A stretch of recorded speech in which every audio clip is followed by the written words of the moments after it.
Hello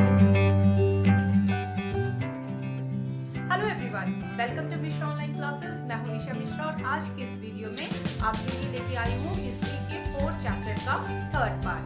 chapter का नाम है द एज ऑफ इंडस्ट्रियलाइजेशन, औद्योगिकरण का युग। और जो दो मेन टॉपिक हम इसमें डिस्कस करेंगे वो है औद्योगिक विकास का अनूठापन और दूसरा है वस्तुओं के लिए बाजार। तो चलिए शुरू करते हैं अपना आज का टॉपिक।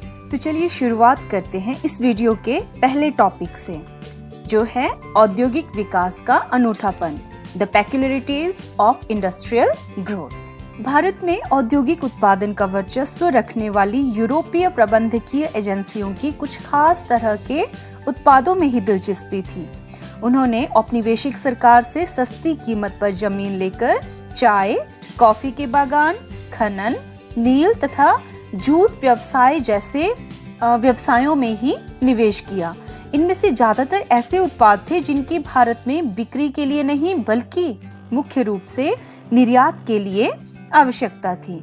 19वीं सदी के आखिर में जब भारतीय व्यवसायी उद्योग लगाने लगे तो उन्होंने भारतीय बाजार में मैनचेस्टर की बनी चीजों से प्रतिस्पर्धा नहीं की। भारत की शुरुआती सूती मिलों में कपड़े की बजाय मोटे सूती धागे ही बनाए जाते थे। भारतीय कताई मिलों में बनने वाले धागे का भारत के हथकरघा बुनकर इस्तेमाल करते थे या फिर उन्हें चीन को निर्यात कर दिया जाता था। 1906 में भारत से चीन भेजे जाने वाले जो धागे का निर्यात था उसमें बहुत कमी आई। ये कमी क्यों आई? क्योंकि चाइना मार्केट में चाइना में ही बने हुए तथा जापान से बने हुए उत्पादों का बोलबाला हो गया था। मतलब जापान और चाइना से अब चाइना मार्केट में सामान पहुंचता था और भारत से जो धागे का निर्यात होता था उसमें काफी ज्यादा कमी आ गई थी। इसके परिणाम स्वरूप भारत के उद्योगपति जो थे अब धागे की बजाय कपड़ा बनाने लगे और 1900 से 1912 के भारत में सूती कपड़े का उत्पादन जो था वो दुगना हो गया था, डबल हो गया था। पहले विश्व युद्ध तक औद्योगिक विकास धीमा रहा। युद्ध ने एक बिल्कुल नई स्थिति पैदा कर दी थी। भारतीय बाजारों को रातों रात एक विशाल देसी बाजार मिल गया। युद्ध लंबा खींचा तो भारतीय कारखानों में भी फौज के लिए जूट की बोरियां, फौजियों के लिए वर्दी के कपड़े, टेंट और चमड़े के जूते, घोड़े और खच्चर की जीन तथा युद्ध संबंधी अन्य सामान बनाने का मौका मिला। नेक्स्ट हमारा टॉपिक है लघु उद्योगों की बहुतायत, स्मॉल स्केल इंडस्ट्रीज प्रीडोमिनेट। इसमें हम डिस्कस करेंगे हथकरघा उद्योग, हैंडलूम इंडस्ट्रीज। हालांकि युद्ध के बाद फैक्ट्री उद्योगों में लगातार इजाफा हुआ, लेकिन देश में छोटे स्तर के उत्पादन का ही दबदबा रहा। 19वीं सदी में सस्ते मशीन निर्मित धागे ने कताई उद्योग को लगभग खत्म ही कर दिया था, लेकिन तमाम समस्याओं के बावजूद बुनकर अपना व्यवसाय किसी तरह चलाते रहे। 20वीं सदी में हथकरघों पर बने कपड़े के उत्पादन में लगातार सुधार हुआ और 1900 से 1940 के बीच यह 3 गुना हो चुका था। ऐसा कैसे हुआ? मतलब हथकरघा उद्योग में इतना सुधार कैसे हुआ? इसके 2 मुख्य कारण थे। पहला कारण था तकनीकी बदलाव। 20वीं सदी के दूसरे दशक तक बुनकरों ने फ्लाई शटल का प्रयोग करना आरंभ कर दिया, जिससे उत्पादन में तेजी से वृद्धि हुई। और नंबर 2 पे रहे अन्य सुधार। इसके अलावा जैसे जो भी छोटे मोटे सुधार थे उनके द्वारा बुनकर अपने उत्पादन को बढ़ाने में कामयाब हुए और वे मिलों से मुकाबला करने लगे। मतलब मिलों में जो सामान उत्पादित होता था उससे ये उत्पाद कंपटीशन करने लगे। नेक्स्ट हमारा टॉपिक है वस्तुओं के लिए बाजार, मार्केट फॉर गुड्स।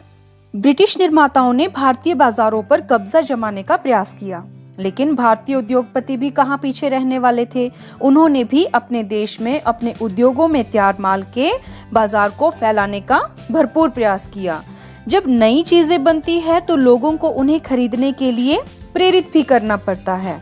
लोगों को लगना चाहिए कि उन्हें इस उत्पाद की जरूरत है, लेकिन लोगों तक अपने उत्पाद को पहुंचाने के लिए, उसमें इंटरेस्ट क्रिएट करने के लिए जो विदेशी निर्माता थे और भारतीय उद्योगपति थे, उन्होंने ऐसा क्या किया कि उन्होंने लोगों को अपनी तरफ आकर्षित किया। इस दिशा में उन्होंने पहला जो कदम उठाया वो था विज्ञापन, एडवर्टाइजमेंट। किसी भी उत्पाद को बेचने का सबसे महत्वपूर्ण कार्य है विज्ञापन। आज हम एक ऐसी दुनिया में हैं जहां चारों तरफ विज्ञापन ही विज्ञापन छाए हुए हैं। अखबारों, पत्रिकाओं, होर्डिंग्स, दीवारों, टीवी के पर्दे पर सब जगह विज्ञापन ही छाए हुए हैं। लेकिन हम इतिहास की बात करें तो औद्योगिकरण की शुरुआत से ही विज्ञापनों ने विभिन्न उत्पादों के बाजार को फैलाने में और एक नई उपभोक्ता संस्कृति रचने में अपनी भूमिका निभाई है। अगर हम सोचें कि ये जो विज्ञापनों का इतिहास है ये 10, 20 या 40 साल पुराना होगा, तो ऐसा नहीं है। ये इतिहास औद्योगिकरण की शुरुआत से ही जुड़ा है, जब लोगों की एक दूसरे से प्रतिस्पर्धा होने लगी। विशेषकर जब भारतीय जो उद्यमी थे उनकी प्रतिस्पर्धा होने लगी ब्रिटिश निर्माताओं से, तो दोनों के इस प्रतिस्पर्धा में जो चीज निकल के आई सबसे पहले वो थी विज्ञापन। तो उस समय से ही विज्ञापन बहुत प्रचलित हो गए और आज भी इनका उतना ही महत्वपूर्ण स्थान है जितना कि उस समय हुआ करता था। इसमें नंबर 2 पे था लेबल। आप जब कभी बाजार जाते हो, कोई सामान खरीदते हो, जैसे मान लीजिए आपने कोई स्वेटर खरीदी है, कोई जीन खरीदी है, तो उस चीज के ऊपर एक लेबल लगा हुआ होता है, उसमें कंपनी का नाम होता है और साथ में ये भी होता है कि वो किस देश की कंपनी है, या पुराने टाइम में तो उसमें एड्रेस भी पूरा छपा हुआ होता था। तो इन्होंने लेबलिंग का काम शुरू किया। दूसरा स्टेप इनका एडवर्टाइजमेंट के बाद लेबल का था। तो मैनचेस्टर से जो भी सामान भारत आता था उसके साथ एक लेबल लगा होता था। उस लेबल पर वस्तु के स्थान का नाम, कीमत, वस्तु की गुणवत्ता अंकित होते थे, जिससे ग्राहक संतुष्ट हो जाते थे कि ये वस्तु अच्छी गुणवत्ता की है। साथ ही साथ उसमें मेड इन मैनचेस्टर या फिर मेड इन ब्रिटेन लिखा रहता था, जिससे व्यक्ति बिल्कुल ही सुनिश्चित हो जाते थे कि ये वस्तु अच्छी गुणवत्ता की है। लेबलों पर सिर्फ शब्द और अक्षर ही नहीं होते थे, उन पर तस्वीरें भी बनी होती थी जो अक्सर बहुत सुंदर होती थी। इन लेबलों पर भारतीय देवी देवताओं की तस्वीरें प्राय होती थी। इसमें भारतीय देवी देवताओं की तस्वीरें या कोई प्रसिद्ध राजा है उसकी तस्वीर क्यों होती थी? क्योंकि भारतीय अपनी परंपराओं पर, अपनी संस्कृति पर बहुत विश्वास रखते थे और इन लोगों का इन लेबलों पर इन तस्वीरों को लगाने का ये मकसद होता था कि इस बहाने से लोग उनकी चीजों को खरीदना पसंद करेंगे। देवी देवताओं की तस्वीर के बहाने निर्माता ये दिखाने की कोशिश भी करते थे कि ईश्वर भी चाहता है कि लोग उस चीज को खरीदें। कृष्ण या सरस्वती की तस्वीरों का फायदा ये होता था कि विदेशों में बनी चीज भी भारतीयों को जानी पहचानी सी लगती थी। अब ये ग्राइप वाटर की बोतल है जो विदेश में बनी हुई है और यहाँ पे भारतीय देवता कन्हैया जी की या कृष्ण की फोटो लगी हुई है। तो भारतीयों के दिमाग पे इसका क्या असर पड़ेगा कि ये तो हमारे आराध्य हैं। अगर हम ये ग्राइप वाटर अपने बच्चे को पिलाएंगे तो हमारे बच्चे की सेहत, उसका पेट से संबंधित जो भी परेशानियां हैं उससे वो हमेशा दूर रहेगा। या भारतीयों की ये सोच रहेगी कि भगवान इसको पिलाने से, जैसे हम चरणामृत देते हैं, बिल्कुल इसको पिलाने से वैसा ही असर हमारे बच्चों पे होगा। मतलब कि भारतीय जो ग्राहक थे उनकी मानसिकता के अनुसार ये सारे लेबल या ये सारी तस्वीरें जो थी वो लगाई जाती थी। नेक्स्ट जो तीसरा नंबर है वो था कैलेंडर का। पहले हो गया एडवर्टाइजमेंट, दूसरा हो गया लेबल, तीसरा कैलेंडर। आप लोग आज भी देखते होंगे कई कैलेंडर ऐसे हैं जिन्होंने अपने कोई प्रचलित फोटो उस कैलेंडर पे होगी और उसके साथ जो है फिर एक कैलेंडर छपा हुआ होगा पूरे 12 महीनों का, या उसमें गेस्टेड छुट्टियां होंगी। इस तरह से खासकर दिवाली पे ये चीज़ें देखने को ज़्यादा मिलती हैं।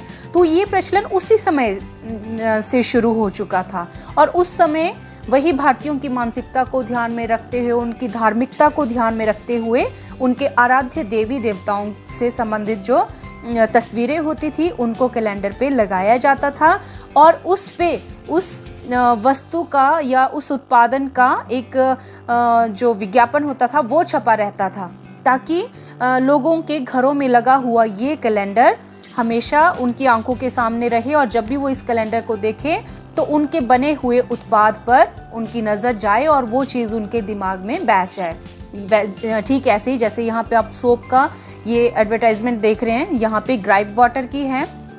तो जब भी कोई प्रॉब्लम आए जो भी ग्राहक है वो इसी चीज़ को, इसी ब्रांड को खरीदना पसंद करे, इसलिए ये सारी चीज़ें या ये पोस्टर इस तरह से लगाए जाते थे। 19वीं सदी के आखिर में निर्माता अपने उत्पादों को बेचने के लिए कैलेंडर छपवाने लगे। चाय की दुकानों, दफ्तरों व मध्यम वर्गीय घरों में ये कैलेंडर लटके रहते थे। जो इन कैलेंडरों को लगाते थे वे विज्ञापन को भी हर रोज देखते थे और पूरे साल देखते थे। क्यों? क्योंकि इसमें पूरे साल की तारीखें छपी होती थी और अभी तो अंग्रेजी महीनों के हिसाब से जो तारीखें हैं वो छपी हुई होती हैं, उस समय तो हिंदी महीने भी इसमें छपे हुए आते थे। इन कैलेंडरों में भी नए उत्पादों को बेचने के लिए देवी देवताओं की तस्वीर होती थी। देवताओं की तस्वीरों की तरह महत्वपूर्ण व्यक्तियों, सम्राटों व नवाबों की तस्वीरें भी विज्ञापनों व कैलेंडरों में खूब इस्तेमाल होती थी। इनका संदेश अक्सर यह होता था कि अगर आप इस शाही व्यक्ति का सम्मान करते हैं तो इस उत्पाद का भी सम्मान कीजिए। अगर इस उत्पाद को राजा इस्तेमाल करते हैं या उससे शाही निर्देश से बनाया गया है तो उसकी गुणवत्ता पर सवाल खड़ा करना उचित नहीं होगा या सवाल खड़ा नहीं किया जा सकता।